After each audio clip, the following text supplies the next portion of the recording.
আওয়ামী লীগের কফিনে শেষ পেরেক লাগানো হয়েছে। এইটা সাহেব একটা পেরেক লেগে দেন কফিনে, একই সাথে মোদিরে পাইরে ফেলার ব্যবস্থা করা হয়েছে। 2024-এর 5ই আগস্ট থেকে আজ পর্যন্ত আমরা গুমের পেছনে জড়িতদের বিচারের দাবিতে এক ভয়ঙ্কর শক্তির বিরুদ্ধে লড়াই করছি। সেই লড়াইয়ে বিজয় আসছে, প্রাথমিক বিজয়। প্রথম ধাপে আমরা ওয়াকারকে পরাজিত করতে পারছি। আন্তর্জাতিক অপরাধ ট্রাইব্যুনাল এক ঐতিহাসিক পাহাড় সম কঠিন কাজ করছে। জয়েন্ট ইন্টারোগেশন সেল এবং TFI task force for interrogation, এই সেলে গুম এবং নির্যাতনের 2 মামলায় মোট 30 জনকে আসামি করা হয়েছে এবং এর মধ্যে আছে ডিজিএফআই এর সাবেক অনেকগুলা পরিচালক এবং আর্মির, সেনাবাহিনীর উর্দি পড়া দুর্বৃত্তরা। তবে এই ঘটনা থেকে বাংলাদেশের মিডিয়া কারা নিয়ন্ত্রণ করে সেটা ধারণা পাওয়া গেছে। আমার দেশ এবং কয়েকটা সামান্য গণমাধ্যম ছাড়া কেউই সাবেক ডিজিএফআই এর কর্মকর্তাদের বিরুদ্ধে গ্রেপ্তারি পরোয়ানার খবরটাতে ডিজিএফআই শব্দটা পর্যন্ত ব্যবহার করেনি। সবার শিরোনামে ছিল শুধু হাসিনা আর সাবেক সেনা কর্মকর্তাদের নাম।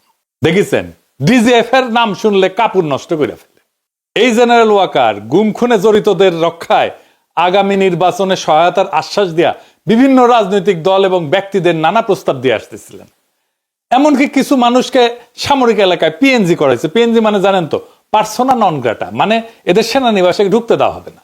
ওয়াকার তো পারলে তার বোন কাটাল রানীর ক্ষমতায় রাখতো। এখন ও যাই করুক, ব্যর্থ হবে। কারণ সে মৃত্যু হিসেবে বেছে নিচ্ছে কালপ্রিটদের, দুর্বৃত্তদের, এবং তার মিশন হইতেছে দুর্বৃত্তদের রক্ষা করার। যাই হোক, আগে জেনে নি আসলে গুম সংক্রান্ত কি বিশাল অপরাধ হাসিনা আর তার দলবল করেছিল। এটা নিয়ে একটা ডকুমেন্টারি হয়েছে 1 ঘন্টার বেশি সময়ের, আপনারা পারলে দেখে নেন। আমি ওইখান থেকেই দেখাবো কিছু বিষয় আপনাদের উপযোগী কইরা। ওয়াকার কি কি ঝামেলা করেছে, কেন করেছে, আর ওয়াকারের জন্য কি অপেক্ষা করতেছে সেটাও আমরা এই আলোচনায় জানবো। আপনারা আয়নাঘরের কথা শুনেছেন না? মানে দেশে তো জেলখানা আছে, তাহলে আয়নাঘর কেন লাগে? আর আয়নাঘরে কারা ছিল? আয়নাঘরে ছিল গুমের শিকার হতভাগ্যরা। হাসিনার আমলে কয়েক হাজার গুম হয়েছে। গুম কমিশনে অভিযোগ জমা পড়েছে 1676টা। গুম কমিশনই বলে যে এটা একটা সামান্য অংশ, গুমের শিকার একটা বড় অংশই ঝামেলা এড়ানোর জন্য অভিযোগই করতে চায় না। শোনান এডিটর সাহেব কি বলে গুমের শিকার ব্যক্তিরা। ওই ওপেনলি ওইভাবে সাক্ষাৎকার দিব না, কারণ ওটা এভিডেন্স থেকে যাবে। আমার আজ হোক কাল হোক, আমার তো আসলে পরেরটাও চিন্তা করা লাগবে, ফ্যামিলি আছে। এমনি তো অত্যাচারের শিকার হয়েছি, গুম ছিলাম, মিথ্যা মামলা নিয়ে জেলে ছিলাম, এখনো স্টিল নাও হাজিরা দিচ্ছি। ওই 16 সালে গুম হওয়ার কনসিকুয়েন্স এখনো বিয়ার করতেছি। আমার ফ্যামিলি স্টিল নাও সাফারার, আমার ক্যারিয়ার ধ্বংস, সবকিছু হয়ে গেছে। শুনলেন তো? তো জেলে নিতে হইলে তো একটা প্রসিডিওর লাগবে, আদালতে নিতে হবে, আপনি জামিনের আবেদন করতে পারবেন, উকিল নিয়োগ করতে পারবেন। সবার উপরে আপনার বিরুদ্ধে তো অভিযোগ লাগবে একটা, যে আপনি একটা অপরাধ করছেন, তাই না? প্রমাণ লাগবে। যার বিরুদ্ধে অভিযোগই নাই তারে কি করবে? যেমন ধরেন ব্যারিস্টার আরমান, সে তো কোনো অপরাধ করেনি। ব্রিগেডিয়ার আজমি, সে তো কোনো অপরাধ করেনি। হুম্মাম কাদের চৌধুরী, সে তো কোনো অপরাধ করেনি। তাদের তো জেলে দেওয়া যাবে না, গ্রেপ্তার করা যাবে না। তাদের রাখতে হবে এমন একটা কয়েদখানায় যেখানে দেশের আইন আদালত কিছুই কাজ করবে না, সব গায়েব করে দিবে। যারা হাসিনার শাসনের জন্য চ্যালেঞ্জ, তাদের জন্য আয়নাঘর। এবং এই আয়নাঘর করছে বাংলাদেশ রাষ্ট্রের বাহিনীগুলা। সেখানে পশুর মতো রাখতো মানুষদেরকে। আর আয়নাঘর একটা না, সারা দেশে ছিল 800 আয়নাঘর। দেখেন, প্রত্যন্ত অঞ্চলেও এরকম অনেক আয়নাঘর ছিল। আমরা জেনেছি এটার সংখ্যা কয়েকশো, মেবি 700 থেকে 800। সবচেয়ে বড় আয়নাঘর যেটা, সেটা ছিল ঢাকা ক্যান্টনমেন্টের ভিতরে। এখানে কাউকে বছরের পর বছর আটকে রাখা হইতো। কাউকে কিছুদিন আটকে রাখার পরে মনে করা হইতো তারে আর বাঁচায় রাখা যাবে না, তাহলে হয় মাইলে ফেলা হতো, ক্রস ফায়ার সাজায়, অথবা মৃত্যুটাকে দুর্ঘটনা সাজায় দেখানো হইতো। শোনেন, নতুন যারা অফিসার সংযুক্ত হতেন র্যাবে বা র্যাব ইন্টেলে, তাদেরকে বলা হতো 2 একজন মোরগ নামাও বা প্যাকেট নামাও, গুলি করো।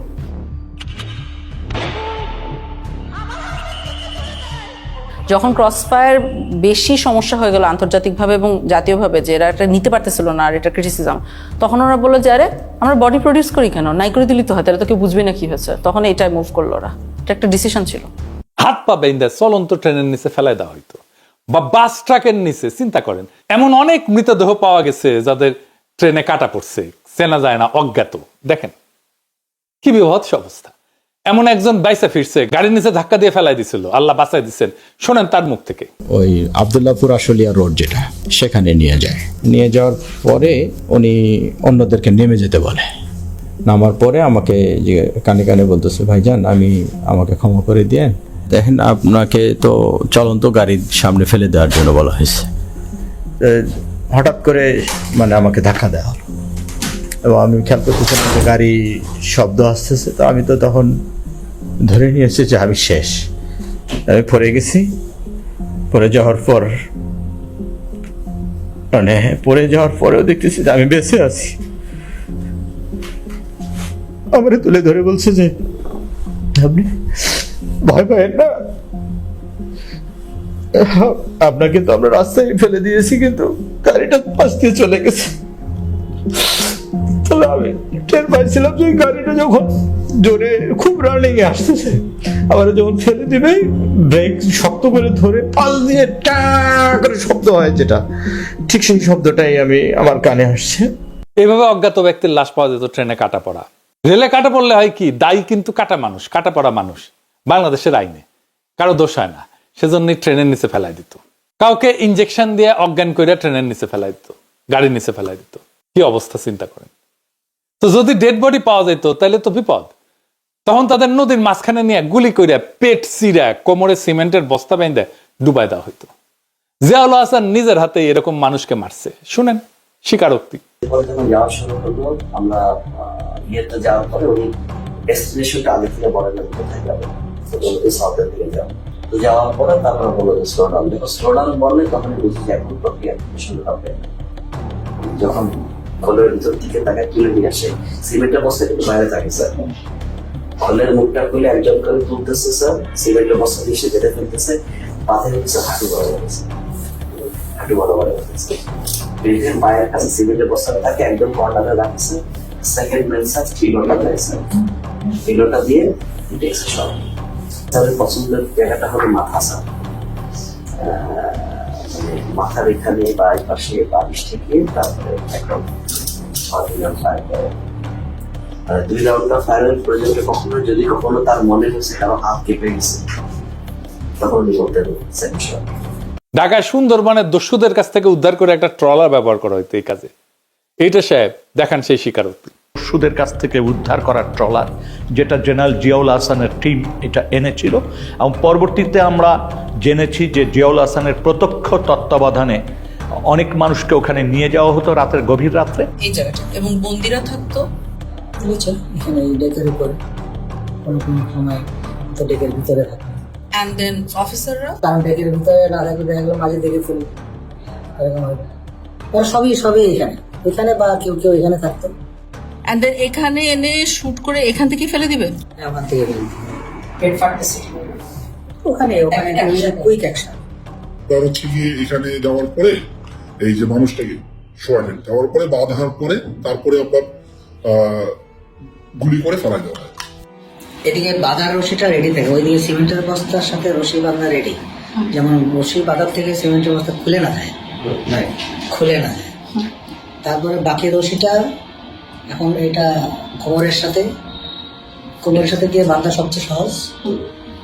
that of any other places of the whole body. এখানে গুলি করে লোয়ার পোর্শন ধরে ফেলে দিল। কে ফেললো?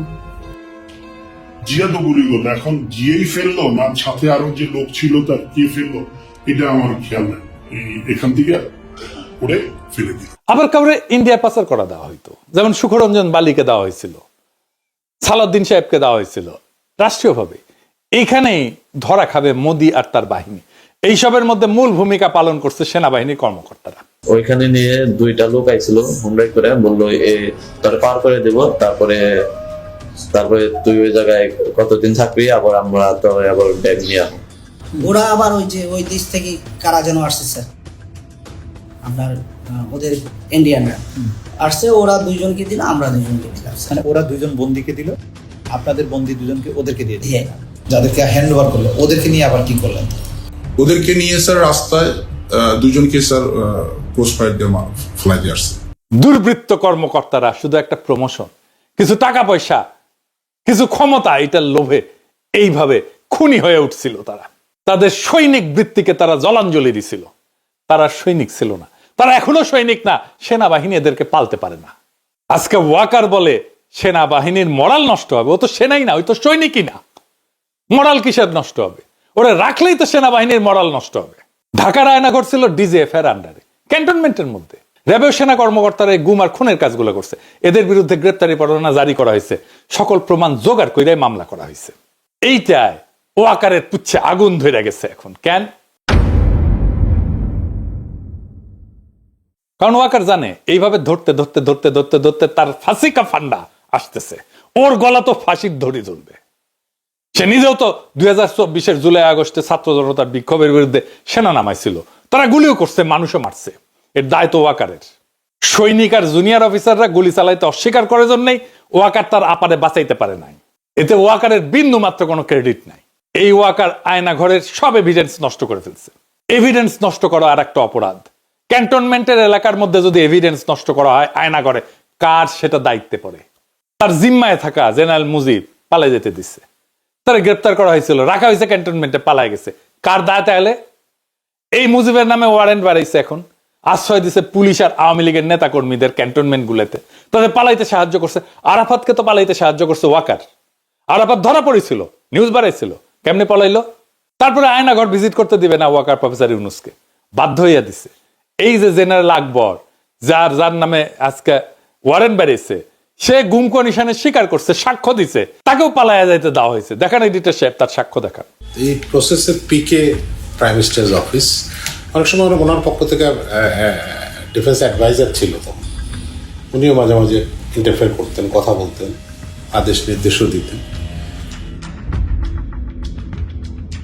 So out of the way I went to PM and requested হার যে সালাউদ্দিন কাদের চৌধুরীর ফাঁসি হয়ে গেছে, তার ছেলেটাকে এটা করা হয়েছে, এটা খুব এটা দেখা উচিত, আমাদের ফ্যামিলিটা খুব broken and his relatives have request.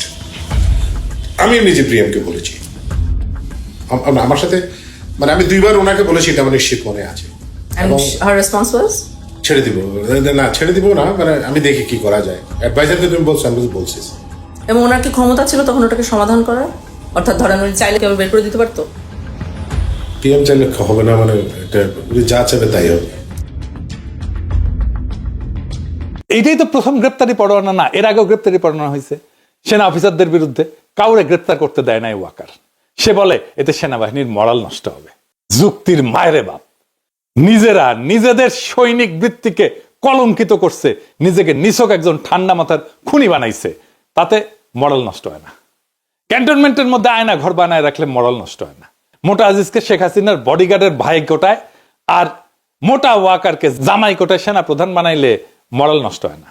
বিডিআরে 57 সেনা অফিসারকে ইন্ডিয়া খুন করাইলে মরাল নষ্ট হয় না। কয়েক মাইল দূর থেকে বিডিআর হেডকোয়ার্টারে কাউকে রক্ষা করার হিম্মত দেখাইতে না পারলে মরাল নষ্ট হয় না। ব্রিগেডিয়ার আজমিকে আয়না ঘরে আটকায় রাখলে মরাল নষ্ট হয় না। আর তারে যে বছরের পর বছর যেই সৈনিকেরা পাহারা দিছে, তারা দেখে নাই একজন নিরাপরাধ চৌকস উচ্চ পদস্থ সেনা অফিসারকে বিনা আইনে এইভাবে বন্দী করে রাখা হয়েছে, তাদের মরাল নষ্ট হয় নাই?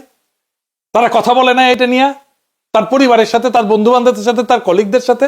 নারায়ণগঞ্জে কন্ট্রাক্ট কিলিং করে 7 জনকে মাইরা শীতলক্ষায় ভাসায় দেওয়া মরাল নষ্ট হয় নাই সেনাবাহিনীর? আবদার ধরিছে মার্শাল কোর্টে বিচার করতে হবে। কেন জানেন?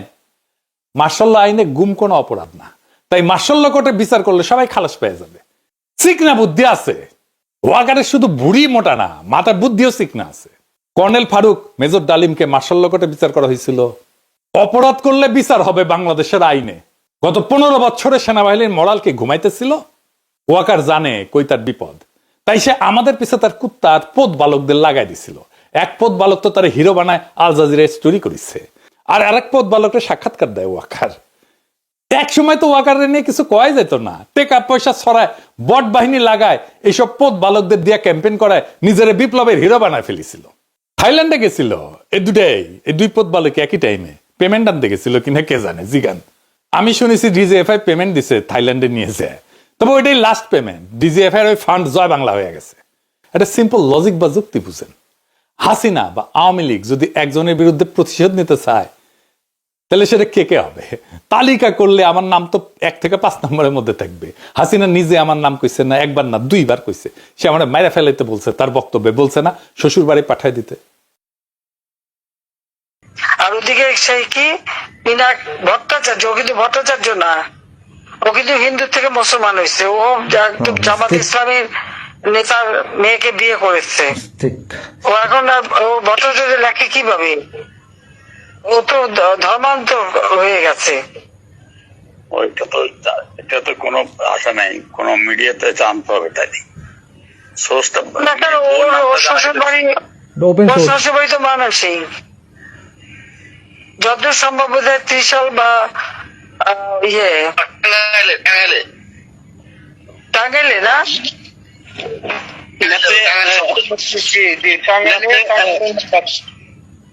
জামাতে ইসলামের নেতা না, জামাতে ইসলামের নেতা কিন্তু তার মেয়েকে তো এই বিধর্মীর সাথে বিয়ে দেবে না, নিশ্চয়ই তার মুসলমান বানাইছে। এই যে সুশান্তের সাথে শরীফ আজাদ, ডাক্তার আইজু নামে লাদায়, সে তো আমাকে খুন করার আহ্বান জানাইছে। শোনান এডিটর সাহেব। পিনাকি ভট্টাচার্য ফ্রান্সে একটা লয়ের কথা বলি, if you kill someone you don't need to death penalty, maybe life in the prison 10 years 12 years। ফ্রান্সে কি বাংলাদেশের মানুষ নাই? পিনাকির মতন একটা কুকুর এই ধরনের কাজ করে যাবে আর বাংলাদেশের মানুষ এখানে বসে আছে? অ্যাসাইলাম মারা একটা কুকুর এখানে বসে আছে। এই কুকুরটা গলা কাইটা যদি এখানে কোনো মানুষের ডেথ পেনাল্টি হবে না, life in the prison. I am challenging, I am sorry. শুনেছেন? আচ্ছা এডিটর সাহেব আবার শোনান তো, হাসিনা আমাকে নিয়ে কি কইছে 2বার, এটা শোনান।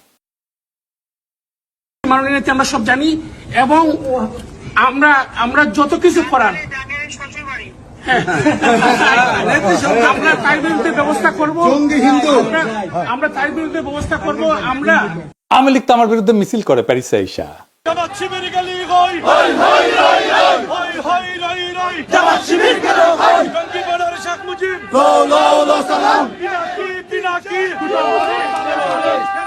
ইন্ডিয়ানরা আমার পছন্দ করে, আমার বিরুদ্ধে তো ইন্ডিয়ানরা পর্যন্ত কন্টেন্ট বানায় গালাগালি করে আমার পোস্টে এসে।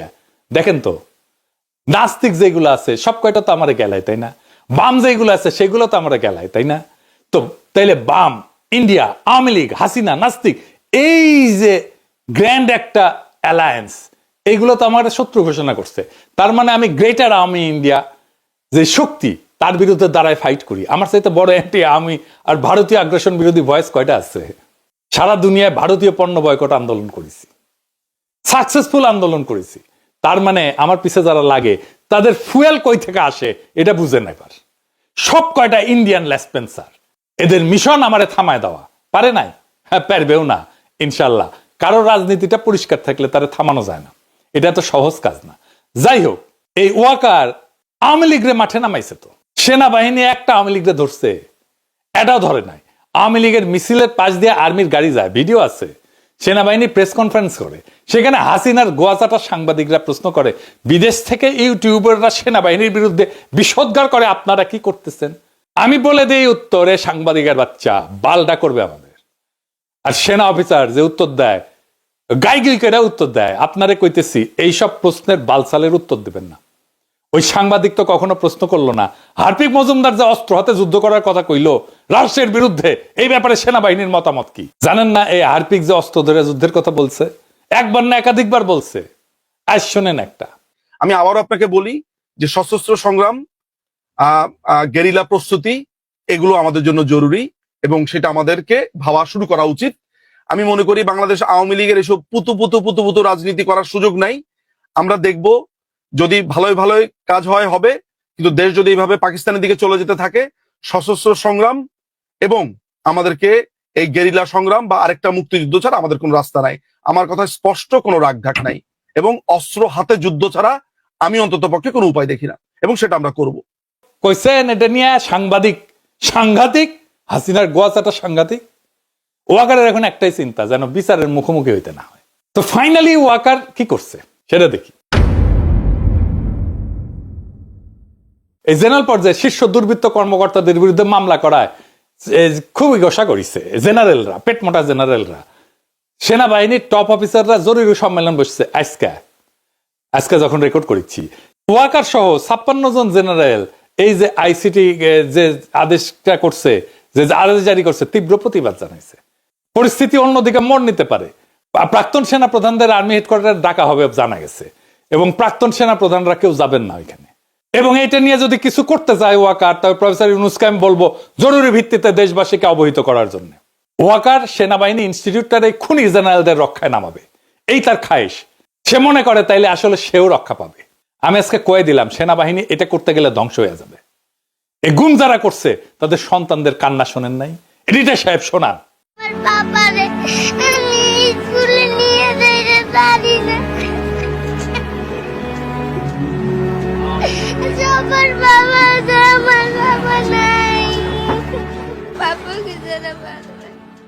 আর একটা শোনান। আমার বাবাকে আমি একবারও দেখি নাই। আমার বাবাকে আমার খুবই দেখতে ইচ্ছে হয়, কিন্তু আমার বাবাকে আমি দেখতে পাই না। যখন আমি আমার স্কুল যাই তখন আমার বন্ধুরা তার বাবার সাথে যায়, আমি আমার বাবার সাথে ঈদ করতে পাই না। ঈদে সবাই তার বাবার সাথে মেলাতে যায়, আমি করতে পারি না।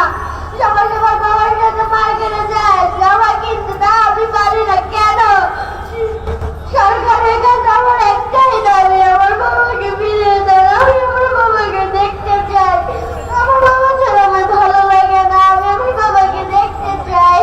আর একটা শোনান।